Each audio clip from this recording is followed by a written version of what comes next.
Welcome to IndyStar High School Hoops Weekly, a show that recaps the week that was and previews the week that will be in Indianapolis high school basketball. Who better to be joined than our two IndyStar High School insiders? First of all, I am IndyStar sports editor Matt Glenesk. You really don't care about that. You care about these two guys who know a little bit about who know a lot about Indianapolis high school basketball. We've got IndyStar insider Kyle Neddenriep, who will handle the boys, and introducing you to Matthew Van Tryon down there in the end, who will handle the girls basketball. You've probably noticed we have covered girls basketball with more this year, and that's a lot because of what Matthew's been able to do. So we have a lot planned for you. We will go over the week that was. Like I said, each week both Matthew and Kyle write their columns of 5 things we learned about this week. We will touch on 3 of those things during the show, and then later we will preview or we will show their Fab 15s that will be unveiled on the show as well. And we will show you highlights from Game of the Week. So I have talked enough. I'm going to give it away to Kyle. Kyle, what did you learn this week in boys high school basketball? Well, I'm going to start it with a team that actually got beat on Friday night, but I saw in person Pike lost a close one to Lawrence Central. Just couldn't quite stop DeAndre Davis. Davis had 31 in that game, made a shot at the end, a really tough shot, and knocked it down. But Pike, I thought, came into this season really not knowing a whole lot about what they had other than Davion Bailey, number 12. You see him right there with the jump shot. Really good. He's getting some D1 feelers, a lot of Division II looks, and then the pieces they have around him are fitting together pretty well. I thought the front line played really well in that game against Lawrence Central. Bill Zick always does a good job bringing that team together, a team I'm really looking forward to seeing more as the season goes along. Also wanted to, I touched on 3 undefeated teams in 4A. That could be considered a bit of a surprise, and I kind of ranked them in order of being surprised, and I put Warren Central at the top of that list. We knew about Malik Stanley. We didn't know a lot about the rest of the supporting cast. Sean Black has been really good for them. And Garrett Weininger, a first-year coach, is doing a good job with that team. They've only played 4 games so far, but they're 4-0. A good win over Ben Davis this past week. And then Westfield also is undefeated with those 3 sophomores. Braden Smith, their leading scorer. They're 7-0 already. And then Fishers is also 6-0 after beating HSE in an overtime game on Friday night. And Jeffrey Simmons, sophomore, had a really good freshman year. He's averaging over 20 points a game. There you see him right there with the up and under move. Alex Zalagi's out for them, torn meniscus in his knee, and he's a big-time guard for them, great shooter. But they're hoping, Matt Moore, after talking to him, they're hoping to get him back by February and get him back playing full strength once again. But their 1-2 combo with those two are really good. They've had some younger guys step up and play big roles for them as well. So Fisher's, I think, a team to watch, a team that's for real. They won 17 games last year, so I think they're probably not a huge surprise, but doing it without Alex is something they're going to have to do for a little while at least. Okay, and your last thing for us? My last thing, that's a good question. 3A. 3A, I think, is going to be kind of a wild ride this year. Wrote a little bit about that. I think Danville right now looks like the top team in 3A. Off to a really good start. They lost by 2 points to Plainfield this weekend, but no shame in that. Plainfield's really good as well. So that was kind of a toss-up game as it is. But I think when you look at 3A, you look at a lot of teams that are kind of in the same, kind of the same category right now. Right behind Danville, you got Burbuff. I think Chittard's a lot better with Weyer as their coach now in his first season. Beech Grove is playing really well. Indian Creek's a team to watch too. So a lot of teams in 3A. I'm really curious how that kind of shakes out here in the month of January and see who kind of rises to the top. All right. Well, that is boys basketball recap. Matthew, hit us with girls. So the big game this week was Fishers and HSE. Fishers comes away with the win in that game, and we'll talk briefly about that game here in a little bit. Another team I want to touch on is Carmel. They've come away with back-to-back road wins against tough teams, Brownsburg and North Central. They're still under 500 for the year, but I don't think that they're going to be a team that anyone wants to face, even in that tough sectional 8 with Fishers and HSE also in there. And then Martinsville is 12-2. They've won 7 in a row and 10 of 11. They had a really tough week this week against Center Grove, Plainfield, and Ben Davis. I said last week if they could win 2 of those games, that would be a statement, and they won all 3 of those games. Ashland Trailer and Patience Walker kind of lead the charge for them offensively, and defensively they're really strong as well. So they've been kind of a surprise with how well they've been doing. Awesome. All right, well, now we are moving quickly here, so we will go with our Game of the Week highlights. Our Game of the Week this week was HSE, defending Class 4A state champions in girls basketball, against Fishers in the Mudsock rivalry. I think both teams entered the game with a combined record of 22-1, and it came down right to the buzzer. Yeah, this was a game where I gave HSC kind of the edge going in, but this was really tight for most of the game. In the first half, it was back and forth. I think HSC went into the half with a 1-point lead. Sydney Parrish kind of did her thing pretty consistently in the first half, but Fishers kind of kept pace pretty well. And then in the second half, I think the fourth quarter, HSC took an 8-point lead, and it kind of looked like they were going to maybe stretch things out and run away with this. But Fishers answered right back with a 6-0 run that was pretty impressive. The crowd really got behind them, and then they just they took advantage of opportunities down the stretch. Their leading scorer, Katie Burton, didn't have a great game. She shot 2 of 10 from the floor. She usually averages, I think, 16.5 points a game. But she kind of had an off night, but they had plenty of other players step up. They didn't have a single player in double figures, but they had, I think, 4 that had 9 points and 7 points apiece. And they were just kind of able to weather the storms, force HSC into some turnovers here and there, and then down the stretch, the environment in that Fishers gym was just incredible. Toward the end, the last minute and a half or so, it was kind of deafening with the sound, and that crowd really just got into it. There was a 3-pointer there that was big. You can see Fishers just continues to kind of chip away and stay in it. And then at the end of this game, Sydney Parrish misses a free throw at the end, and Fishers is able to get this buzzer beater. And it was a big win for Fishers for a number of reasons. I think it was kind of a statement win for them. Obviously, they came into this game undefeated, but a lot of the teams on their schedule weren't exactly, world beaters by any sense. HSC was definitely the toughest team that they had faced.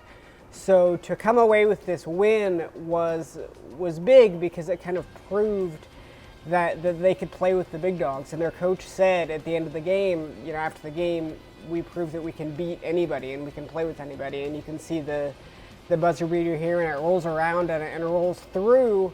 And obviously a win of any score would be big for Fishers against HSE, but to win in that fashion kind of added something extra. Awesome. No, it looked like a fantastic game. You also got to cover a really great game. The LC Pike game, the boys' game, was fantastic as well. It kind of came down to the buzzer. DeAndre Davis, you wrote about, had himself quite the ball game. Nigel Packett's still out, but that was a heck of a game as well. It was. I thought Pike really, at the start of the fourth quarter, they were down by 12 points in the third, and Davis had a little session going with the crowd. So some of the Pike fans were giving it to him in the second quarter, and he scored 17 points, I believe it's 17 in that quarter alone. And, it's always the fans' fault. Never poke the bear. Don't do it. Don't poke the bear. Hit a few threes. He had a dunk that was a reverse two-hand jam. I did see that, yeah. It was nice. And with Nigel being out, he's kind of taking on even more of a role. And I think it's going to end up helping LC with Nigel being out for a little while, just to kind of get some of those other guys going. And then Nigel being a point guard, he's going to fit in seamlessly again. So I think it's actually going to be a benefit for them having him out for a little bit of a stretch. All right, well, let's see where LC lands on your Fab 15. Here is the boys basketball Fab 15 from Neddenriep, updated every week, posted online Monday nights. You get the first look at it here on IndyStar High School Hoops Weekly. So, Kyle, talk us through your Fab 15. Yeah, I think the first two are pretty clear. LC kind of reestablished themselves this week with easy wins over Addicts. Really surprising, that was a 30-point game, and then come back and beat a really good Pike team. I'll talk a little bit about number 3 there on the list, Brownsburg. I think everybody below those top two you could put in a lot of different places. I think Brownsburg, with their quality wins this week, they beat Avon by 22 points, and then they come back the next night and beat a pretty good improving Ben Davis team by 10. And that three-headed duo there, that Pierce Thomas and Malik Edmonds, kind of everybody knows about them. And then Connor Lucas has kind of been that third guy to step out and hit some three-point shots. Did it again against Avon, and all three of them had 16 points in that game. So good balance. If they can hit the three-point shot, Brownsburg is going to be really tough against anybody in the state. So that's number 3 there. I'm going to talk a little bit more about Pike. That number 7, I actually moved him up after the loss to LC, just based on the eye test of what I saw on Friday night. And I talked a little bit about Davion Bailey. Had some coaches ask me about him. He's going to be a guy to watch. I think he's got a good frame. He's quick. I think he's going to get some Division I looks, and he's definitely at least a Division II player. Really shoots the ball well. Didn't shoot a great Friday, but he's got the capability of doing that. And then Edward Jones, a 6'4" junior, and Noah Gordon, a 6'6" junior, really gives them some size and do some good things for them on the inside. And then J.J. Loudon is a name you're going to hear more about. He's a sophomore for Pike. He's 6'4" and really quick. He plays guard spot, and at 6'4", he's very intriguing as a prospect down the road, and looking forward to seeing him play more.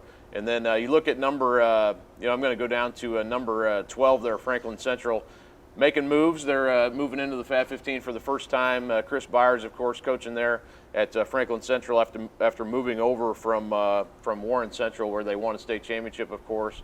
And they're 4-1, and it's a team that I think, after seeing them this summer, I was, definitely they were intriguing. And I think with Jalen Hooks and, of course, the players they have there, they're only going to get better.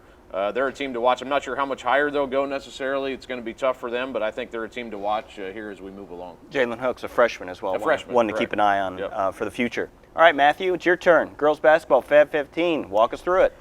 So LN sits there at the top, but I want to jump all the way down to Mount Vernon there. They've won 10 in a row, including a win on Saturday over North Central. They're really kind of an impressive group.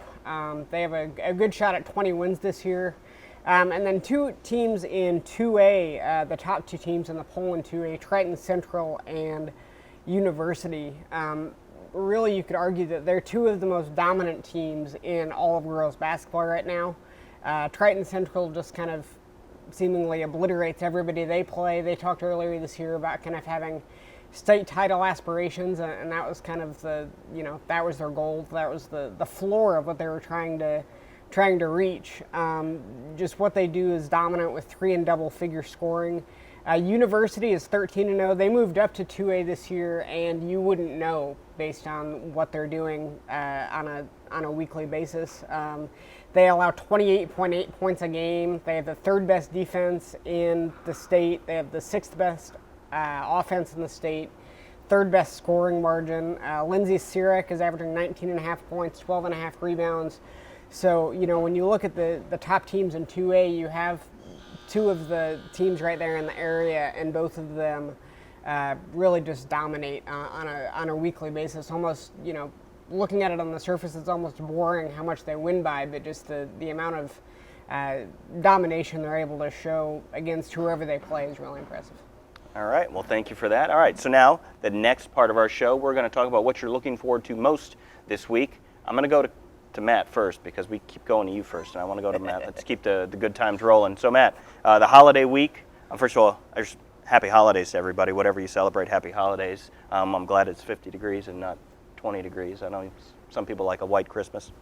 No, I like it nice and warm. All right, so what are you looking forward to this week, Matthew? This week is obviously during the week it's pretty light, but then there are a lot of different tournaments over the Friday and Saturday. The Hall of Fame Classic is this weekend at Newcastle. The girls' games are on Friday. Brownsburg gets another tough test against Penn, who's undefeated. And then in the other semifinal, you have Salem and number 3 Crown Point. I've seen Crown Point once this year. They're pretty impressive. So any way you look at it in that championship game, you're going to have 2 high-caliber teams that'll be interesting to watch. Yeah, Kyle? I'm going to go the same thing as Matt. The Hall of Fame Classic in Newcastle is Saturday, and it's going to be Lawrence Central, who we talked about, and they actually have a game on the 26th, which is Thursday. So they'll play Ben Davis that day, and then come back and play Saturday. So we'll get to see if Nigel plays possibly on Thursday. I talked to him outside the locker room briefly the other night, and he said he felt pretty close to 100%. So we'll see. I mean, I know they're going to be cautious with him, but then they come back and play in the Hall of Fame Classic. The other teams in there, Lafayette Jeff with the Barnheiser brothers, they're off to a great start too, undefeated so far. That should be a great matchup. And then Heritage Hills, who we saw at Southport just about a week ago with Blake Sisley, the 6'9" junior, very good player. And then Silver Creek, who we also saw there, and Cooper Jacoby put on a show. I'm sure Trey Kaufman will be geared up and ready. Another great matchup because you got those 2 6'9" guys going against each other, and then I'm sure Cooper Jacoby sitting there like, all right, I'm going to go get 30 plus again. But really, Heritage Hills has a really good balanced all-around team too. So that should be a great matchup. Should be 2 really good games at night as well. Out at Newcastle, so that's always a highlight on the high school basketball schedule, and should be another great event. All right, great. And if you can't get to Newcastle for this weekend's action, be sure to go to IndyStar.com/sports. We will have all that coverage. We will have game coverage. We will have video highlights from all the games out there in Newcastle. So be sure to tune in. As you could probably notice behind Matthew's shoulder, we are a work in progress. So if there are things you don't like about what the show's done, things you do like, please tweet us at #IndyStarHoopsWeekly. We want to hear from you, the viewers, because you guys are the lifeblood. Besides these two, we can't actually do it without these two guys. But if no one watches, why are we doing it? All right, so I'm Matt Glenesk. This is Kyle Neddenriep, Matthew Van Tryon. This has been the first episode of what we expect to be a weekly Monday night show at 7 o'clock on IndyStar.com. This is IndyStar High School Hoops Weekly.